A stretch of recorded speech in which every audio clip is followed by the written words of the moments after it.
straightforward when we're talking about a task or we're talking about developing a skill. But I also wanted to take a minute to talk about how you can make smart career exploration goals. So Judy is going to come up after I'm done, and she's going to talk a lot about how you can go about achieving smart career exploration goals. But this one is a little bit trickier. So I set a goal. I want to learn more about industry careers. So I will read Toby Friedman's book. This is quite a popular resource in my circles. Those of you who are interested in industry, I highly recommend this book. She sort of outlines the whole landscape of everything that happens inside of a company and all the ways that a PhD level scientist can contribute to those careers. So I'm going to read Toby Friedman's book, Careers in Industry, chapters 1 to 3 by Sunday night. So that seems pretty good. Specific, measurable, action-oriented, realistic, time-bound. This is a great way to achieve the goal of reading the book. Okay? The thing is that the real goal here is to learn more about industry careers. And if we take a look at that question, it's not at all specific. We don't know what question we're trying to answer here. So what do you mean by learning more about industry? What are the job titles and roles in a big company? Do the roles in startups differ compared to roles in big companies? So those are some more specific examples of how you could be learning more about industry. Also, what jobs can I do? What job titles? What skills does industry value? All of the above. It could be any of these things, right? So which of these things do you want to achieve? Maybe it's something totally different.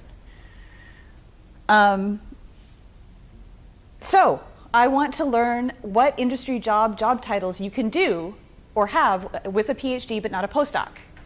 And to achieve this, I will read Toby Friedman's book, chapters 1 to 3 by Sunday night.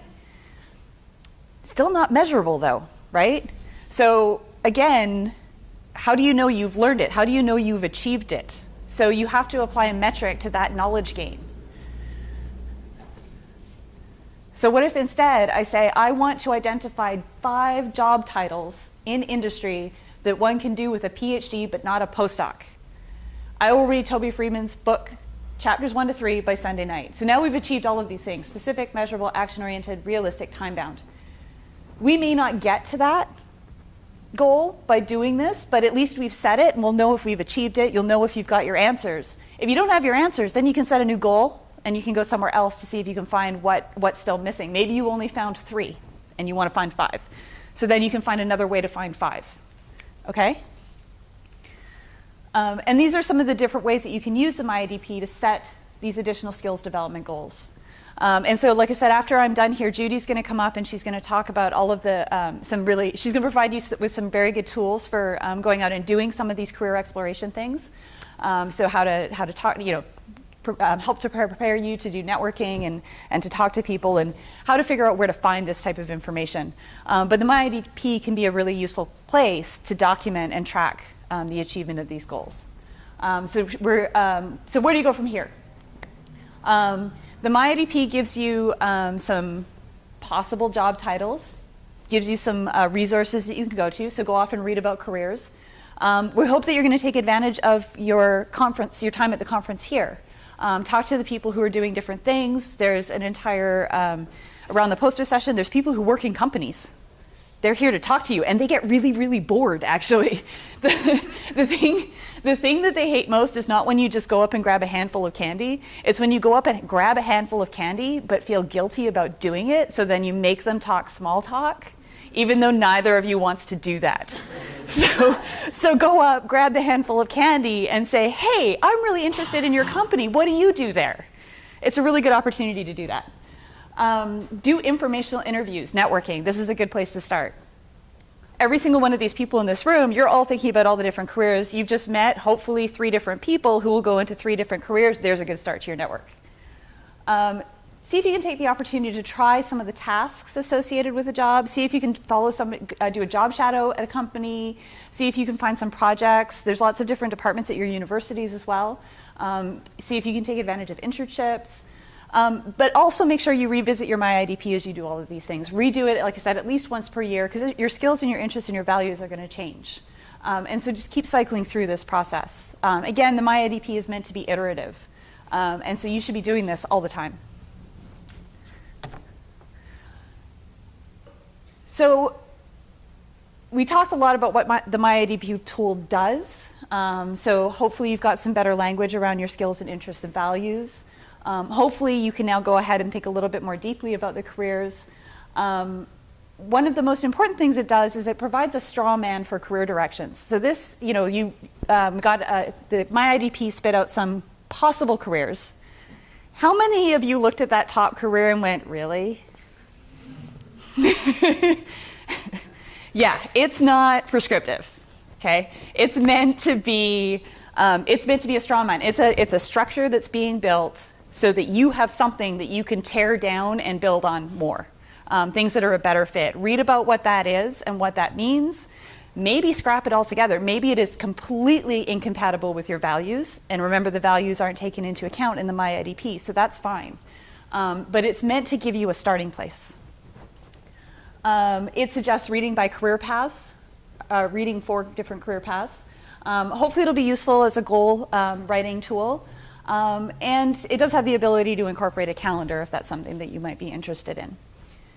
Do remember, the IDP does not predict the best way to fulfill all your hopes and dreams. It assumes a finite number of options. So these are broad categories. They're very limited categories. There are things that are entirely missing from the MyIDP. Me and all of my colleagues who work in university administration, who are trained bench scientists, that job isn't even in the MyIDP. Data science is not in the MyIDP. That was not a thing when they first created it. So it's a very limited number of options, but again, it's meant to get you thinking. Make sure it does not incorporate your values list, so that's going to be up to you. And it doesn't determine your level of preparedness. It can help identify some skill sets, but you have to go about the hard work of building up your confidence and building up the skills that you need. No job is going to be perfect. You're always going to have those disconnects. The challenge to you is to minimize those disconnects as far as possible. Plan to deal with challenges or change your career. And talking to people is the most useful thing that you can do.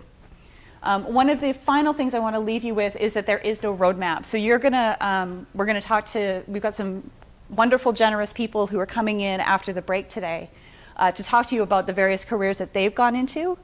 You're not going to be able to look at those people and say, oh, I'll do what you did and I'll get into that career. That's what worked for them. That's their path going backwards. That can't be your roadmap for your future. You really have to forge your own route, and it's going to be hard.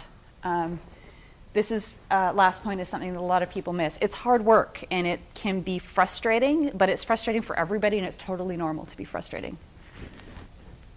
And with that, I want to thank the authors of the MyIDP. Bill Linstead, Cynthia Furman were at UCSF and developed this tool, probably 10 years ago. I took it as a postdoc myself in 2008, 2009. At that time, it wasn't online. It was all on paper.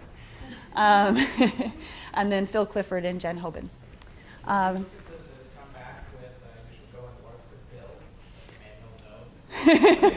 Yeah, so Bill jokes that he's solving the biomedical workforce crisis by hiring us one person at a time. So I was a postdoc. I did the MyIDP with Bill. I did it on paper. Bill helped me get my first job by helping me prepare for my interview at PLOS One. And then 3 years later, I came back to work for him. So now we get to work together, which is really nice. So with that, I'm going to turn it over to Judy. Thanks.